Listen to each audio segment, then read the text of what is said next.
நீங்கள் மீண்டும் கட்டப்படுவீர்கள் என்னும் இந்த இயேசு கிறிஸ்தனுடைய நிகழ்ச்சிக்கு உங்கள் அனைவரையும் ஆண்டவராகிய இயேசு கிறிஸ்து நாமத்துல வாழ்த்தி வரவேற்கிறோம்.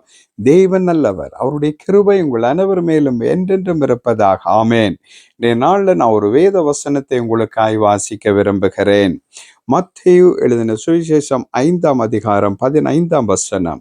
விளக்கை கொளுத்தி மரக்காலால் மூடி வைக்காமல் விளக்கு தண்டி மேல் வைப்பார்கள், அப்பொழுது அது வீட்டில் உள்ள யாவருக்கும் வெளிச்சம் கொடுக்கும் என்று இந்த வசனம் சொல்லுகிறது. விளக்கை கொளுத்தி ஒரு கவரால மூடி வைத்தால் அந்த வெளிச்சம் கவருக்குள்ளே அடங்கிவிடும்.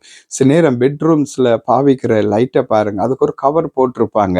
அதனுடைய உண்மையான வெளிச்சத்தை, உண்மையான பவரை அது வெளியில காட்ட முடியாதபடி அந்த கவர் அதை மறைத்து விடுகிறது. இன்றைய நாள் உங்களோட வாழ்க்கை இப்படியாய் மறைந்து போனதாக இருக்கலாம். இன்றைய நாள்ல உங்களோட ஜீவியத்துல உண்மையான அந்த பிரயாசத்தின் பலன், நீங்க படுற பிரயாசம், நீங்க படுகிற நன்மைக்கு ஏதுவாய் நீங்க செய்கிற ஒவ்வொரு காரியங்களையும் கவனித்து பாருங்கள்.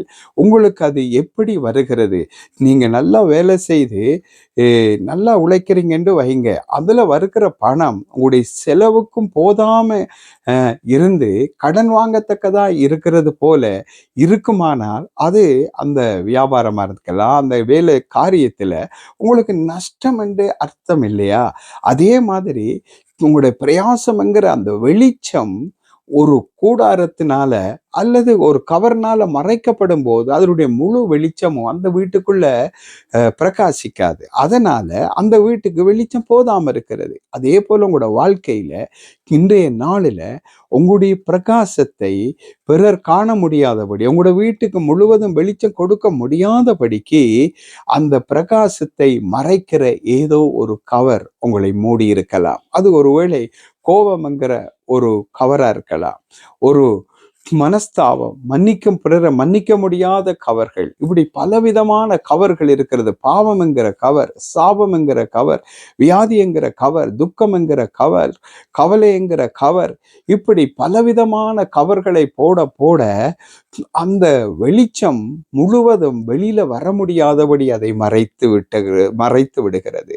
அந்த கரைகள் அல்லது அந்த கவருக்குள்ள அடங்குற குறைவான கரைகளான பாவங்கள் அவைகளுடைய வெளிச்சம் பிரகாசிக்க முடியாதபடி செய்து விடுகிறது. ஒரு மனிதன் நடந்து போகும்போது அவனுடைய கால்களிலே ஒரு கல்லு தட்டுப்பட்டதான். காலில் அதை அடித்து விட்டது, அவனுக்கு நோவா இருந்தது. உடனே அவன் என்ன செய்தான், அந்த கல்லை எடுத்து பார்த்தான். ஐயோ, இந்த கல் என்ற காலை அடித்து விட்டதே, எனக்கு நோகுதே என்று சொல்லி கொஞ்சம் அந்த கண்களை அவன் ஊன்று அந்த கல்லை பார்த்தபோது, இது சாதாரண கல் இல்லை, இது ஒரு இரத்தினக்கல் போல இருக்கிறது என்று சொல்லி அவன் அதை எடுத்து கொண்டு போய் இரத்தினக்கல் வியாபாரியிடம் கொடுத்த போது, அவர்கள் அந்த கல்லை அழுக்கு நிறைந்ததாய் இருந்ததுனால அதனுடைய இரத்தினத்தினுடைய மகிமை வெளியில தெரியவில்லை. அந்த கல்லை அவர்கள் அதனுடைய அழுக்குகளை நீக்கி பட்டு தீட்டி அதை அவங்க அழகாய் செதுக்கி எடுத்த போது அது மிகவும் விலையுயர்ந்த ஒரு இரத்தின கல்லை போல இருந்ததாம்.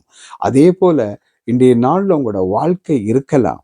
யாருக்கும் பிரயோஜனம் இல்லாத அந்த பிரகாசமான லைட் வெளிச்சம் உங்களுக்குள்ள இருந்தும் அது பிறருக்கு உதவி செய்ய முடியாததாக, இருள் இருக்கிற மக்களுக்கு வெளிச்சத்தை காட்ட முடியாததாக, பிறருக்கு நன்மை செய்ய இருந்தும் கொடுக்க முடியாத நிலையில நீங்க நாள்ல காணப்படலாம். ஆனாலும் ஆண்டவராகிய இயேசு கிறிஸ்து உங்களுடைய கவரை, உங்களுடைய வெளிச்சத்தை, உங்களுடைய ஆசீர்வாதத்தை வெளியில வர முடியாதபடி மறைத்து மறைத்து ஒன்றுமில்லைன்னு சொல்லத்தக்கதாய் வைத்திருக்கிற ஒவ்வொரு காரியங்களையும் உங்களை விட்டு நீக்கி உங்களுடைய வெளிச்சம் பிரகாசிக்கத்தக்கதாய் வைப்பார். ஏனென்றால் அந்த இரத்தினக்கல்லு மண்ணுக்குள்ள கிடந்து அதனுடைய மகிமை அப்படியே மூடப்பட்டிருந்தது.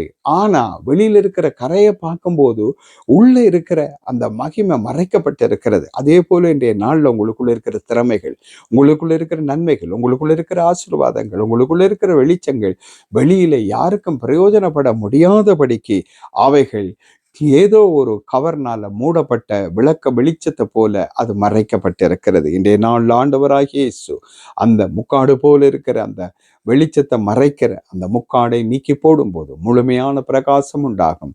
உங்களோட வாழ்க்கையில முழுமையான வெளிச்சம் உண்டாகும். உங்களோட வாழ்க்கையில இப்போ முழுமையான ஆசீர்வாதம் வெளிப்பட்டு பிறருக்கு ஆசீர்வாதமா இருப்பீங்க.